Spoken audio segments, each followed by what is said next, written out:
ಎಲ್ಲರನ್ನು ಆಹ್ವಾನಿಸಿ ಈ ಒಂದು ಸ್ಮರಣೀಯವಾದಂತಹ ಕಾರ್ಯಕ್ರಮವನ್ನು ಏನು ಮಾಡ್ತಾ ಇದ್ದಾರೆ ಅದನ್ನು ಮೆಚ್ಚತಕ್ಕಂಥ ಜೊತೆಗೆ ನಮ್ಮ ಬೆಂಬಲವನ್ನು ಅವರಿಗೆ ಈ ರೀತಿ ನೈತಿಕವಾಗಿ ಕೊಡ್ತಕ್ಕಂಥ ಕೆಲಸ ನಮ್ಮದು ಅಂತ ಭಾವಿಸಿ ಎಲ್ಲರೂ ತಮ್ಮ ಅತ್ಯಮೂಲ್ಯವಾದಂತಹ ಸಮಯವನ್ನು ಕೊಟ್ಟು ಬಂದಿದ್ದಾರೆ. ಉದಯಗೌಡಾಚಾರ್ಯವರು ಇಲ್ಲಿ ಬಂದಾಗ ಯಾಕೋ ತಡ ಆಯಿತು ಅಂತ ಫೋನ್ ಮಾಡಿದವ್ರನ್ನ ಅಂತ ಹೇಳಿದರು. ಸಮಯ ಇಲ್ಲ ಆದರೆ ಕರೆದಿದ್ದಾರೆ, ಹಾಗಾಗಿ ಬರ್ತೀವಿ. ಉದ್ದೇಶ, ಲಕ್ಷ್ಯ, ಅವರ ಲಕ್ಷ್ಯ ಏನಂದರೆ ಒಬ್ಬ ರಾಜಕಾರಣಿ ಮುಂದಿನ ಎಲೆಕ್ಷನ್ ನೋಡ್ತಾನೆ, ಒಬ್ಬ ಮುತ್ಸದಿ ಮುಂದಿನ ಪೀಳಿಗೆಯನ್ನು ನೋಡ್ತಾನೆ. ಅದೇ ಮಹದೋದ್ದೇಶದಿಂದ ಮಾನ್ಯ ಮಂಜುನಾಥ್ ಬಾಬು ಅವರು ತುಂಬ ಚೆನ್ನಾಗಿ ಹೇಳಿದರು.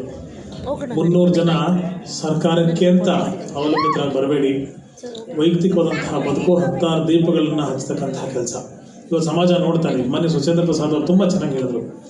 ಬೆಂಕಿ ಹಚ್ಚತಕ್ಕಂತಹ ಕೆಲಸ ಜಾಸ್ತಿ ಆಗ್ತಾ ಇದೆ, ದೀಪ ಹಚ್ಚತಕ್ಕಂತಹ ಕೆಲಸ ಕಡಿಮೆ ಆಗ್ತಾ ಇದೆ.